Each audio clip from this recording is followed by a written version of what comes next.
हम लोग एक एमआईएम का कैंडिडेट विड्रॉल करने में कामयाब हो गए। ये एमआईएम का विड्रॉल बोले तो इटसेल्फ उनकी हार है। इम्तियाज जलील साहब को ही देख लो आप, क्या उनकी क्या हालत है आज शहर में।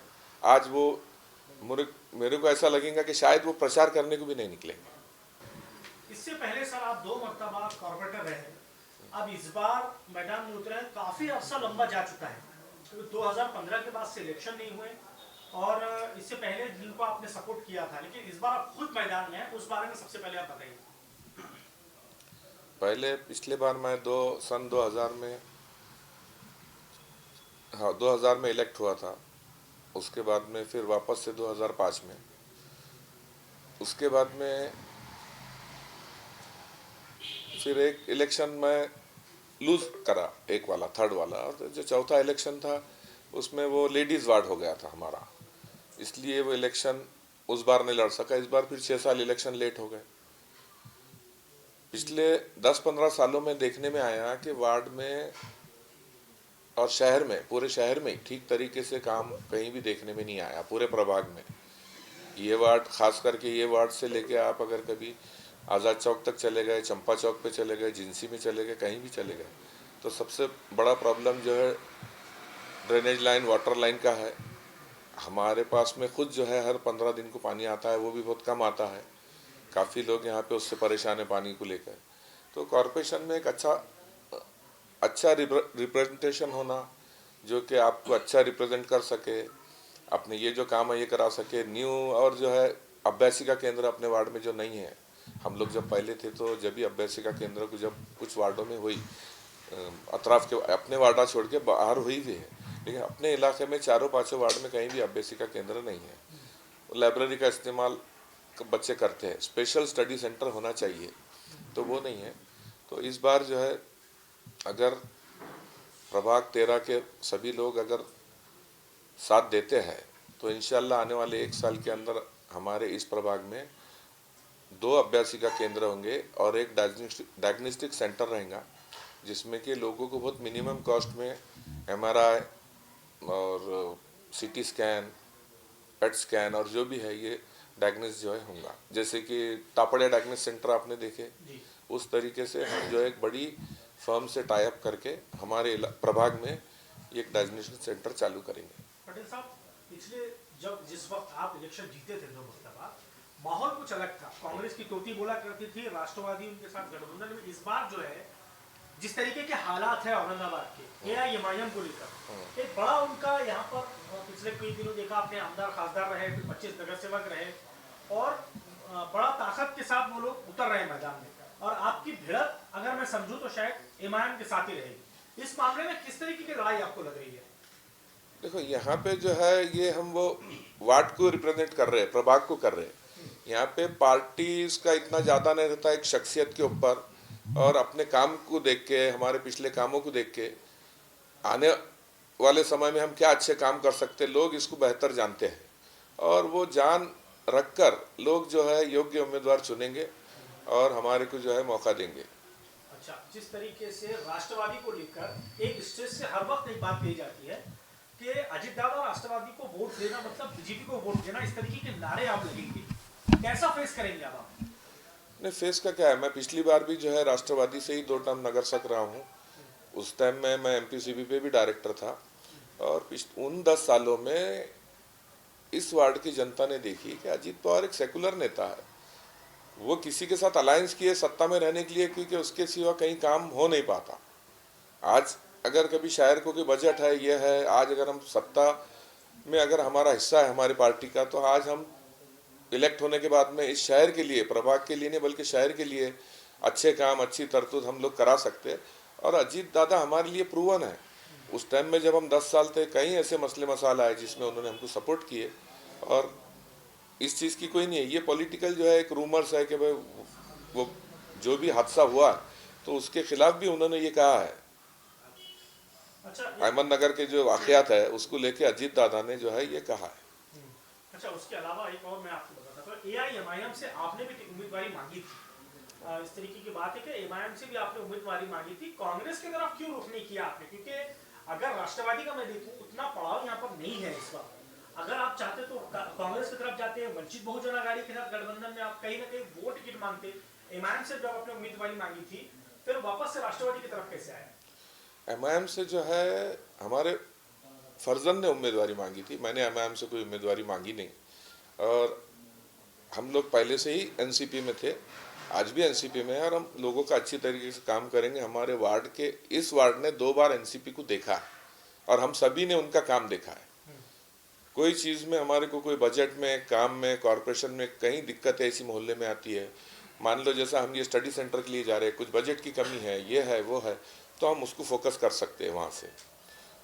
बाकी कांग्रेस का जो है तो उसका वजूद जो है बहुत ख़त्म हो चुका है, उनके ग्राउंड पे कार्यकर्ता नहीं है। और पार्टियां इलेक्शन नहीं लड़ रही, ये इलेक्शन जो है शख्सियत पे वार्ड के इलेक्शन है। हम लोग ये पार्टी को रिप्रेजेंट कर रहे हैं।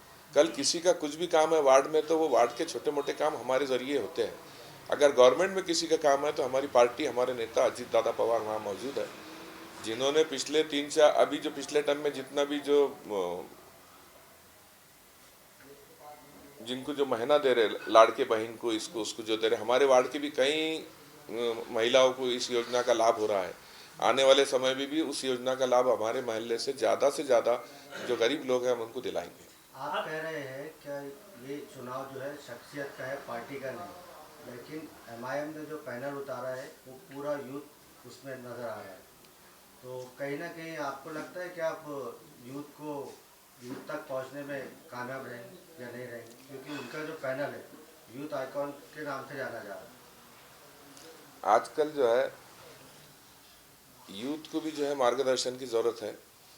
यूथ जो है उनको भी मार्गदर्शन की ज़रूरत है। जो आप जिन यूथ की बात कर रहे हैं तो फिर उन लोगों को तो कॉरपोरेशन समझने में 2-4 साल लग जाएंगे। उसमें जो अनुभवी लोग रहते हैं, वार्ड को जो रिप्रेजेंट करते हैं, जो शहर में जिस तरीके से 25-50 साल से आज़ादी के बाद से जो मामला चले आ रहा है, तो हम लोग ने कास्ट के ऊपर कभी वोट नहीं दिए, हमने प्रोग्रेस के ऊपर वोट दिए, जिस किसी को भी दिए। तो एमआईएम के उसमें हमको कोई प्रोग्रेस दिखा नहीं, ना तो ये काम कराने में सक्षम रहे, ना मतलब इनके आपस में ही इतने झगड़े हैं, फिर ये लोग पैसे दे के टिकट देते हैं। इनके जो काम, जिनके कोई काम नहीं थे, ये वो आज कहाँ से कहाँ चले गए। आपके इम्तियाज जलील साहब को देख लो आप, क्या उनकी क्या हालत है आज शहर में। आज वो मेरे को ऐसा लगेगा कि शायद वो प्रचार करने को भी नहीं निकलेंगे। आप प्रभाग नंबर 13 की जनता से किस मुद्दे पे वोट मांगेंगे?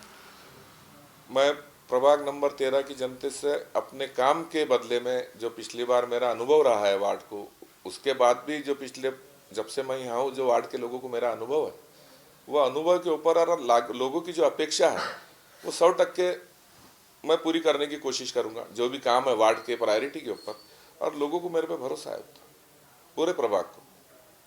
पटेल साहब, आपके एरिया में महानगर पालिका की जगह है फातिमा स्कूल के, अगर मैं आगे जाता हूँ वहाँ पर हर वक्त ये कहा जाता है कि हॉस्पिटल यहाँ पर बनाएंगे, उसके ऊपर इलेक्शन होते हैं कैसर कॉलोनी के। नहीं, इस बार ऐसा कुछ भी नहीं है। वो जगह जो है हमारे से जो पहले नगर सेवक थे मोहसिन भाई, उनकी संस्था को जो है हेल्थ क्लब को लीज पे कॉरपोरेशन ने दी थी। जब हम 2000 में इलेक्ट होके आए तो 2002-2003 में कॉरपोरेशन ने वो लीज उनकी रद्द कर दी, और आज वो जगह कॉरपोरेशन के मालिकी की है, खाली पड़ी हुई है। वहाँ अगर कोई प्रपोजल है तो कर सकते हैं, लेकिन जगह उतनी बड़ी नहीं है जितना कि हम लोग सोच रहे हैं। जगह की साइज जो है छोटी है, 2-2,500 फुट है, तो अब्बासी का केंद्र हम वहाँ शुरू कर सकते हैं। वहाँ पर शुरू हाँ, कर देंगे इंशाल्लाह। जो इलेक्शन हो रहे हैं ये सिर्फ अपने वार्ड के नहीं, पूरा प्रभाग के वोट आपको लेना है, लोगों के पास जाना है। आप सिर्फ कैसर कॉलोनी नहीं बल्कि अल्तमश कॉलोनी तक के आपको जाना है, वहां से फिर आपको इतना बड़ा राउंड आपको लगाना है। कैसा कन्वेंस करेंगे? आपके साथ के जो उम्मीदवार है उनका पहला इलेक्शन है, आपके पास अनुभव है, लेकिन आपके पैनल में जो है वो तो पहली मर्तबा मैदान में है, तो कैसा आप हैंडल करेंगे सारी चीजें? अभी क्या है, देखो, हमारा ऐसा मानना है कि एक उम्मीदवार को जो है आइडेंटिटी भी होना चाहिए। उम्मीदवार को एक आइडेंटिटी भी होना चाहिए। अल्हम्दुलिल्लाह मेरी आइडेंटिटी, और मैं जिस तरीके से पूरे प्रभाग में आज तक घूमता हूँ, प्रभाग के अलावा पूरे शहर में, तो मेरे को नहीं लगता कि ऐसा शहर में भी मेरे कहीं संबंध नहीं है प्रभाग छोड़ के। मेरे पूरे शहर में संबंध है, पिछले पूरे शहर में। प्रभाग तो छोटा ही है। आपके प्रचार के लिए एनसीपी के कोई बड़े नेता आपके प्रभाग में आने की कोई उम्मीद है क्या? अभी आज विड्रॉल की लास्ट डेट थी, आज हो गई, कल चिन्ह वाटप हो जाएगा। अभी हमारे पार्टी का बिल्कुल जो प्रोग्राम है आएगा, प्रोग्राम आने के बाद में इंशाल्लाह डेट डिसाइड करेंगे, स्पॉट फाइनल करेंगे। और जब वो वार्ड में कोई प्रोग्राम होगा तो हमारे प्रभाग में भी विजिट देंगे। इसके पहले भी अजीत दादा जो है कई बार हमारे वार्ड में विजिट दे चुके हैं, जितने मिनिस्टर थे एनसीपी के वो विजिट दे चुके हैं सभी। आज जो यूथ है, जब मैं कॉर्पोरेटर था जिस टाइम में, वो यूथ उस टाइम में भी मेरे साथ में था और वो यूथ आज भी मेरे साथ में है। आपके अजीत दादा और शरद पवार से काफ़ी करीबी ताल्लुकात रहे हैं, तो क्या इसका फ़ायदा इस बार के इलेक्शन में देखने को मिलेगा? बिल्कुल 100% आपको देखने को मिलेगा और उसके बाद में उसका फ़ायदा पूरे शहर को और हमारे सभी लोगों को होगा। और हम जो है विकास के दम पे वोट मांग रहे हैं, हम कोई कम्युनल उस पर या कोई पैसे की उधड़पट्टी करके या पैसे दे के टिकट लेके या पैसे बांट के जीतने के लिए हम इलेक्शन में नहीं खड़े। हम हमारे काम के दम पे और आगे काम करने के दम पे हम इलेक्शन लड़ रहे हैं। आपने कहा पैसों नहीं देंगे आप, और ऐसा तो माहौल बनेगा कि जज्बातों से चला जाएगा, जज्बातों के साथ वोट दिए जाएंगे। नहीं, लोग इतने ना समझ नहीं है। जैसा कुछ लोग एमआईएम के बड़े नेता समझते होंगे कि हमारे लोग जज्बाती है, बहक जाते हैं, इनका वापर करके ले लो, ऐसे लोग हमारे नहीं हैं। लोग उनके बहकाव में 1-2 बार आके जा चुके हैं, अभी देख लिए लोगों ने उनकी खुद की क्या हालत है, उनको ये अभी सामने आपको दिख जाए। अभी जो एमआईएम के टिकट काटे गए जिसमें माजी नगर सेवक जो एमआईएम से नाराज है, तो क्या उन लोगों से आपकी कोई बातचीत हुई है? नहीं, हमारी उनसे कोई बात समर्थन देने की? नहीं, हमारी कोई बात उनसे अभी तक हुई नहीं। आगे अगर उनसे कोई बात होंगी, वो हमको समर्थन देना चाहते तो बिल्कुल दे सकते। आपके पैनल में कौन कौन है आपके साथ? हमारे पैनल में अनम दुर्रानी और नुसरत खान, रहमान खान, जो कि दोनों कैंडिडेट मेरे साथ में हैं। हम 3 लोगों का पैनल है। हम तीनों इसी वार्ड के हैं, इसी वार्ड में छोटे से बड़े हुए हैं और सभी कैंडिडेट हमारे सोशल वर्क में इन्वॉल्व है, जिनका 10-15 साल से वो चाहे नगर से हो ना हो, लेकिन हम पूरे सोशल वर्क में इन्वॉल्व हैं। इवन कोरोना में भी आपने देखा होगा, कोरोना के भी आपने मेरे वीडियोस देखे वगैरह, लोगों के लिए हमने झटे उस टाइम में भी काम किए। हम सोशल वर्क में पहले से ही एक्टिव है।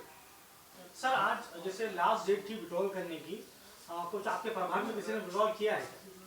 नहीं, हमारे प्रभाग में जो है हमारे जिम्मेदारों ने काफ़ी कोशिश की कि एमआईएम के कैंडिडेट विड्रॉल हो जाए, लेकिन यहाँ तो नहीं हुए। लेकिन बाजू में जो है हम लोग एक एमआईएम का कैंडिडेट विड्रॉल करने में कामयाब हो गए और वहाँ पे हमारे जो है हबीब भाई के अहलिया जो है, उन्होंने अभी उनके अपोज में थे। उन्होंने एमआईएम के कौन से कैंडिडेट ने विड्रॉल किया? परवीन कैसर खान, प्रभाग नंबर 14। और बाकी किसी प्रभाग में और विड्रॉल हुए होंगे तो शाम तक न्यूज़ आ जाएंगे। और ये एमआईएम का विड्रॉल बोले तो इटसेल्फ उनकी हार है।